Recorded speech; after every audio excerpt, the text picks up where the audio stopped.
بسم اللہ الرحمن الرحیم۔ محرم الحرام کے روزے رکھنے والے کان کھول کر سن لیں اور اس حقیقت کو اپنے ذہنوں میں بٹھا لیں، کیونکہ جو بات اب میں آپ کو بتانے جا رہا ہوں اسے سن کر آپ کے پیروں تلے سے زمین نکل جائے گی اور آپ دلی طور پر ایک گہرے صدمے اور تعجب کا شکار ہو جائیں گے۔ عام طور پر لوگ سمجھتے ہیں کہ نیکی کا ہر عمل بس یوں ہی قبول ہو جاتا ہے، لیکن نبی کریم صلی اللہ علیہ وسلم نے محرم کے 2 روزے رکھنے والوں کے بارے میں ایک ایسی چونکا دینے والی اور ہلا کر رکھ دینے والی بات ارشاد فرمائی ہے جس کا جاننا ہر مسلمان کے لیے اتنا ضروری ہے کہ اگر آج آپ نے اس راز سے پردہ نہ اٹھایا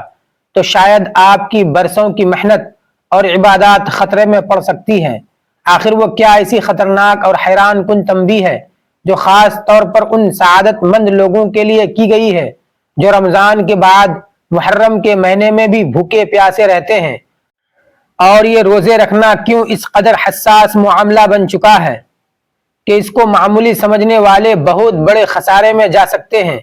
کیا واقعی ان 2 روزوں کو چھوڑنے سے انسان کا کوئی ایسا دینی نقصان ہوتا ہے جس کی تلافی ممکن نہیں، یا پھر معاملہ اس کے برعکس ہے؟ ان تمام ہلا دینے والے انکشافات اور ایمان کو جلا بخشنے والی باتوں کو تفصیل سے جاننے کے لیے اس ویڈیو کو 1 سیکنڈ کے لیے بھی اسکپ مت کیجیے گا اور آخر تک لازمی دیکھیے گا۔ محرم الحرام کی عظمت اور صحابہ کرام کا طرز عمل۔ ناظرین، جب ہم اس پورے معاملے کی گہرائی میں اترتے ہیں اور اسلامی تاریخ کا مطالعہ کرتے ہیں تو ہمیں معلوم ہوتا ہے کہ رمضان المبارک کا مقدس اور پرنور مہینہ، جو اللہ تبارک و تعالیٰ کی خاص رحمتوں اور مغفرت کا عظیم سمندر ہے،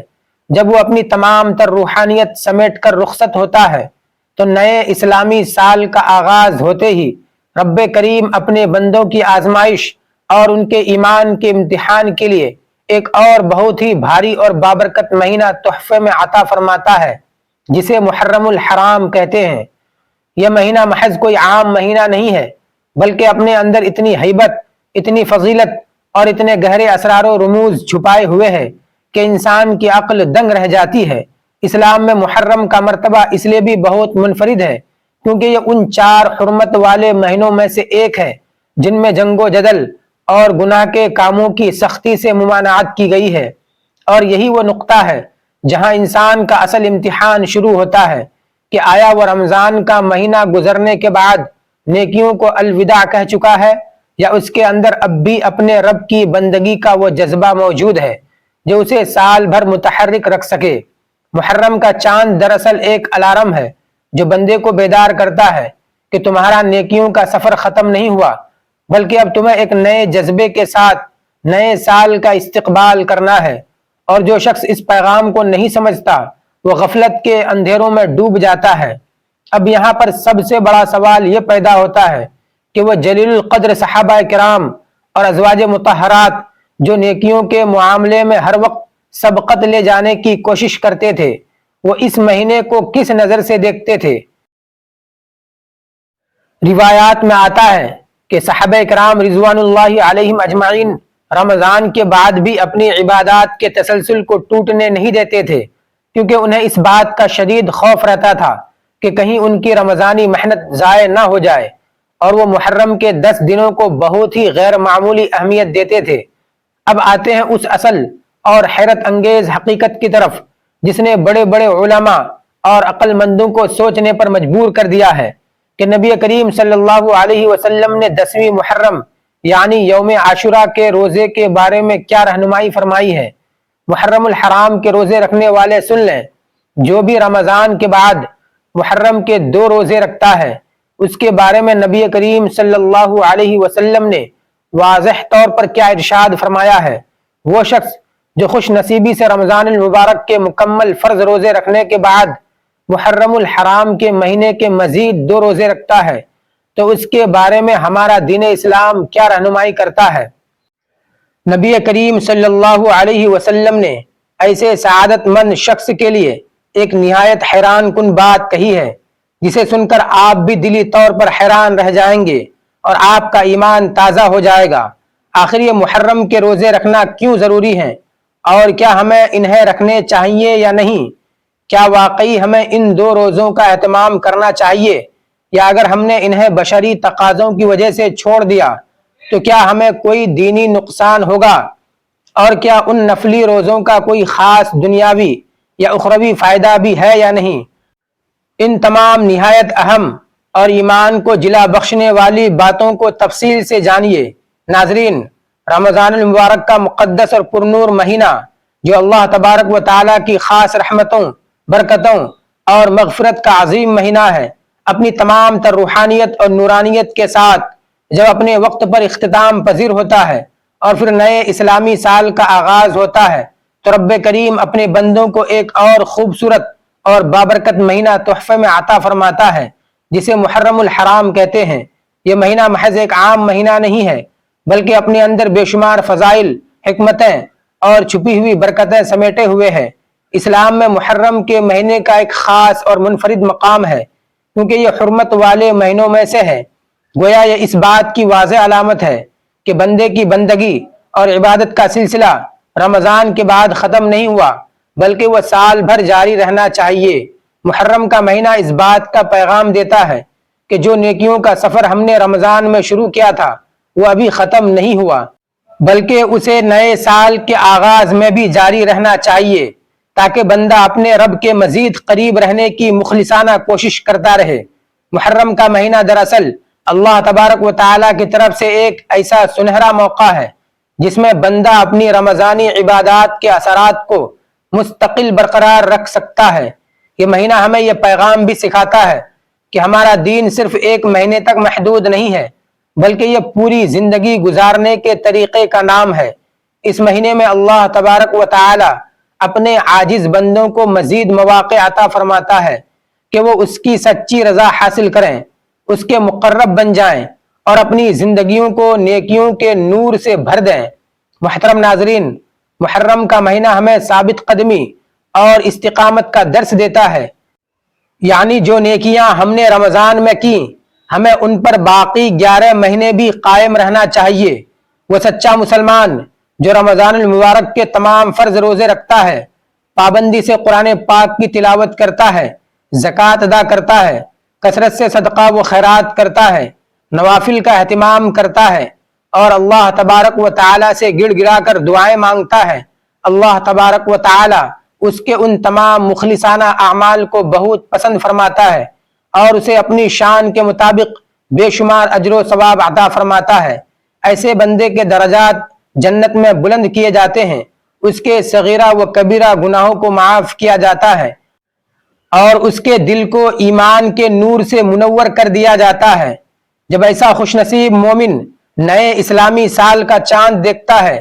تو اس مہینے کو اللہ تبارک و تعالیٰ کی بڑی نعمت سمجھتے ہوئے شرعی حدود میں گزارتا ہے۔ اس مبارک مہینے میں اللہ تبارک و تعالیٰ کا شکر ادا کیا جاتا ہے، سنت کے مطابق اعمال کیے جاتے ہیں اور اپنے گھر والوں، رشتہ داروں اور عزیز و اقارب کے ساتھ محبت اور دلی خوشی کا اظہار کیا جاتا ہے۔ محرم کے دنوں میں غریبوں اور معاشرے کے ضرورت مندوں کو خاص طور پر یاد رکھا جاتا ہے، ان پر کھانے پینے کی وسعت کی جاتی ہے اور ان کے ساتھ ہمدردی بانٹی جاتی ہے تاکہ معاشرے کا کوئی بھی شخص محروم نہ رہے۔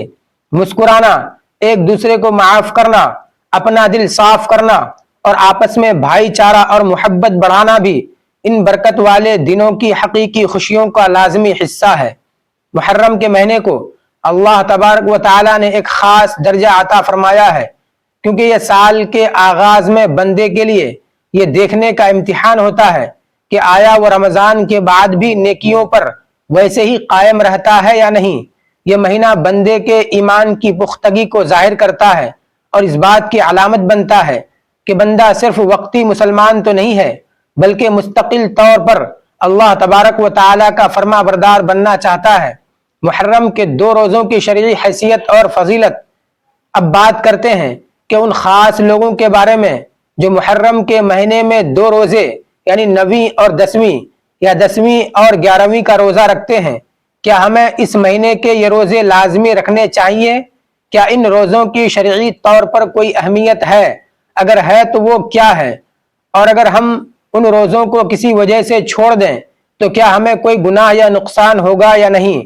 یہ تمام سوالات علمی طور پر بہت اہم ہیں اور ہر مسلمان کے ذہن میں آتے ہیں، اور ان تمام پہلوؤں کو ہم آگے مزید تفصیل کے ساتھ بیان کریں گے۔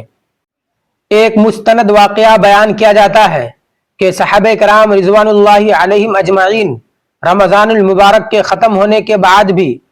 اپنی رات کی عبادت یعنی تہجد و نوافل کو ذوق اور شوق سے جاری رکھتے تھے، اور اس بات کا بہت زیادہ خیال رکھتے تھے کہ کہیں ان کی رمضان کی محنت اور نیکیاں ضائع نہ ہو جائیں۔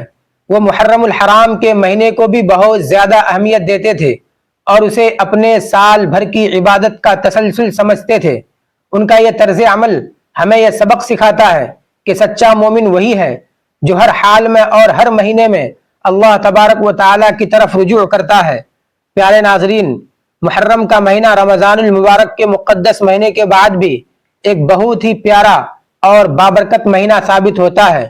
اس کے 2 روزے رکھنے کے بارے میں بھی احادیث مبارکہ میں بڑی فضیلت بیان کی گئی ہے، اور اس کے بارے میں ایک بہت ہی عظیم خوشخبری سنائی گئی ہے۔ اللہ تبارک و تعالی اپنے بندوں کے لیے آسانیاں پیدا فرماتا ہے اور چھوٹے سے چھوٹے عمل پر بھی پہاڑ جتنا بڑا اجر عطا فرماتا ہے۔ نبی پاک صلی اللہ علیہ وسلم کی ہدایت کے مطابق جو شخص رمضان المبارک کے روزوں کے بعد محرم کے روزے رکھتا ہے، اللہ تبارک و تعالی اسے ایک بہت بڑا روحانی مقام عطا فرماتا ہے۔ اور پیارے ناظرین، آپ یہ حقیقت جان کر واقعی میں حیران ہو جائیں گے کہ اس کے ساتھ ایک ایسی خوشخبری بھی جڑی ہے جو ہر صاحب ایمان کے دل کو نہال کر دیتی ہے۔ اگر آپ اس فضیلت کو جان لیں تو یقیناً آپ بھی آج ہی سے اس عمل کو اپنانے کی نیت کریں گے۔ نبی کریم صلی اللہ علیہ وسلم نے واضح طور پر فرمایا کہ رمضان کے بعد سب سے افضل روزے اللہ تبارک و تعالیٰ کے نزدیک محرم کے ہیں، اور خاص طور پر جب آپ صلی اللہ علیہ وسلم سے عاشورہ یعنی 10ویں محرم کے روزے کے بارے میں پوچھا گیا تو آپ صلی اللہ علیہ وسلم نے ایک بہت ہی پیاری بات ارشاد فرمائی، جس کا مفہوم یہ ہے کہ مجھے اللہ کی ذات پر پورا بھروسہ ہے کہ عاشورہ کا روزہ رکھنے سے انسان کے پچھلے 1 سال کے گناہ معاف ہو جاتے ہیں۔ یہ حدیث ہمیں بتاتی ہے کہ اللہ تبارک و تعالی اپنے بندوں پر کتنا زیادہ مہربان اور کریم ہے، اور تھوڑے سے عمل پر بھی کتنا عظیم اجر عطا فرماتا ہے۔ محرم کے یہ 2 روزے دراصل رمضان کی عبادت کا ہی ایک تسلسل ہیں، اور یہ بندے کو اللہ تبارک و تعالی کے اور زیادہ قریب کر دیتے ہیں۔ یہ نفلی روزے بندے کے ایمان کو لوہے کی طرح مضبوط کرتے ہیں اور اسے نیکیوں کی طرف مزید راغب کرتے ہیں۔ صحابہ کرام رضوان اللہ علیہم اجمعین کی سیرت سے یہ بات معلوم ہوئی کہ وہ محرم کے روزے کی اصل فضیلت کو بخوبی سمجھتے تھے اور اس پر عمل کرنے کی پوری کوشش کرتے تھے، کیونکہ ان کے سامنے نبی کریم صلی اللہ علیہ وسلم کی واضح اور مستند احادیث موجود تھیں کہ رمضان المبارک کے بعد محرم کے روزوں کا اجر بہت ہی بڑا ہے۔ جیسا کہ حدیث میں آتا ہے کہ نبی پاک صلی اللہ علیہ وسلم نے یہودیوں کی مخالفت اور مسلمانوں کی انفرادیت کو برقرار رکھنے کے لیے ارشاد فرمایا تھا کہ اگر میں اگلے سال زندہ رہا تو 10ویں کے ساتھ 9ویں کا روزہ بھی ضرور رکھوں گا۔ اسی وجہ سے بہت سے جلیل القدر صحابہ کرام اس عمل کو بہت اہم سمجھتے تھے اور نیکیوں کے تسلسل کے طور پر محرم میں 2 روزوں کا ہمیشہ اہتمام کرتے تھے۔ ازواج مطہرات رضی اللہ عنہن کے بارے میں بھی مبارک مہینوں کے حوالے سے بیان ملتا ہے کہ وہ خاص طور پر سنت نبوی کی پیروی میں عبادت کا شوق رکھتی تھیں۔ نفلی روزے رکھنے کا ان کا باقاعدہ معمول تھا اور وہ عبادات میں بہت زیادہ اہتمام کرتی تھی۔ اس لیے جید علماء کرام کہتے ہیں کہ وہ بھی یقیناً اس نیکی کے کام کو بہت زیادہ اہمیت دیتی ہوں گی، کیونکہ یہ خود نبی پاک صلی اللہ علیہ وسلم کی مبارک تعلیم ہے۔ پیارے ناظرین، اس بات کی وضاحت بھی کر دیں کہ یہ روزے نفلی ہیں، یعنی اگر کوئی شخص کسی مجبوری یا بشری تقاضوں کی وجہ سے یہ روزے نہیں رکھ پاتا تو اسے کوئی گناہ یا دینی نقصان نہیں ہوگا، لیکن وہ اس عظیم ثواب سے محروم رہ جائے گا جو پچھلے 1 سال کے گناہوں کی معافی کی صورت میں ملنے والا تھا۔ خلاصہ کلام یہ ہے کہ محرم کے یہ 2 روزے سنت مطہرہ اور بہت زیادہ فضیلت والے ہیں۔ صحابہ کرام اس کی قدر جانتے تھے اور ازواج مطہرات بھی عبادات میں ہمہ وقت آگے تھیں اور سنتوں پر عمل کرتی تھیں۔ پیارے ناظرین، اب یہاں پر شریعت کی وہ چونکا دینے والی اور سب سے گہری تنبیہ اور وارننگ آتی ہے جس کا تذکرہ ہم نے اسکرپٹ کے آغاز میں کیا تھا اور جس کو سن کر انسان کانپ اٹھتا ہے۔ ایک طرف تو محرم کے روزے کی اتنی بڑی فضیلت ہے کہ 1 سال کے گناہ معاف ہو جاتے ہیں، لیکن دوسری طرف وہ کون سی ہولناک حقیقت ہے جو ان روزوں کو برباد کر دیتی ہے۔ علماء کرام فرماتے ہیں کہ محرم کے روزے کی سب سے بڑی باریکی اور خطرناک پہلو یہ ہے کہ اگر کوئی شخص محرم کا روزہ تو رکھتا ہے لیکن اس کی روزی حرام کی ہے، اس کا مال سود، رشوت یا کسی کا حق مار کر کمایا گیا ہے، تو کیا ایسے شخص کا روزہ اللہ تبارک و تعالیٰ کے ہاں قبول ہو سکتا ہے؟ ہرگز نہیں۔ حدیث مبارکہ کا مفہوم ہے کہ ایک شخص لمبا سفر کرتا ہے، اس کے بال بکھرے ہوئے ہیں، وہ آسمان کی طرف ہاتھ اٹھا کر یا رب یا رب پکارتا ہے، لیکن اس کا کھانا حرام، اس کا پینا حرام، اس کا لباس حرام اور اس کی غذا حرام ہو، تو ایسے شخص کی دعا اور عبادت کیسے قبول ہو سکتی ہے؟ یہ ہے وہ اصل خوفناک بات کہ محرم جیسے پاکیزہ مہینے میں بھی بھوکا پیاسا رہنے والا اگر حلال طریقے سے مال نہیں کماتا اور اپنی زندگی میں حرام شامل لگتا ہے تو وہ صرف پیاس اور بھوک کے سوا کچھ حاصل نہیں کر رہا ہے، کیونکہ اللہ پاک ہے اور صرف پاک مال اور اخلاص ہی کو قبول فرماتا ہے۔ اس لیے سچے دل سے توبہ کریں اور اپنے مال کو حلال بنائیں تاکہ یہ روزے واقعی نجات کا ذریعہ بن سکیں۔ اللہ تبارک و تعالی ہمیں بھی دین کی صحیح سمجھ عطا فرمائے، ہمیں سنتوں پر عمل کرنے کی توفیق دے اور ہمیں اپنی ہر عبادت میں اخلاص نصیب فرمائے۔ اللہ ہمیں زیادہ سے زیادہ نیکیاں کرنے کی ہمت اور توفیق دے، ہمارے تمام صغیرہ و کبیرہ گناہوں کو معاف فرمائے اور ہمیں اپنی سچی رضا حاصل کرنے والا بنا دے، آمین۔ اللہ تبارک و تعالی ہمیں یہ توفیق عطا فرمائے کہ ہم رمضان المبارک کی ان مبارک عبادات کو صرف 1 مہینے تک محدود نہ رکھیں بلکہ اس کے بعد بھی نیکیوں کا یہ خوبصورت سلسلہ جاری رکھیں، اور خاص طور پر محرم الحرام کے اس بابرکت مہینے کے 2 روزے رکھنے کی سعادت حاصل کریں۔ اللہ تبارک و تعالی ہمیں اخلاص کے ساتھ ہر نیک عمل کرنے والا بنائے، ہماری ان چھوٹی چھوٹی نیکیوں کو اپنی بارگاہ الہی میں قبول و منظور فرمائے اور ہمیں دنیا و آخرت میں اپنی رضا اور قرب عطا فرمائے، آمین یا رب العالمین۔ یہ ویڈیو یقیناً بہت ہی معلوماتی اور اصلاحی ہے، اس لیے اسے ثواب کی نیت سے ضرور اپنے دوستوں، رشتہ داروں اور جاننے والوں تک پہنچائیں تاکہ زیادہ سے زیادہ لوگ اس فضیلت اور اس سنگین وارننگ سے فائدہ اٹھا سکیں۔ اور اگر آپ کی محنت یا شیئر کی وجہ سے کوئی ایک شخص بھی ان روزوں کو رکھ لے اور اپنی اصلاح کر لے تو انشاءاللہ آپ کو بھی اس کا برابر اجر ملے گا۔ جزاک اللہ خیرن کثیرا۔ ناظرین، کمنٹ باکس میں اللہ تبارک و تعالیٰ کے 99 ناموں میں سے ایک نام ضرور ٹائپ کریں۔ ملتے ہیں اگلی ویڈیو میں۔ اللہ حافظ۔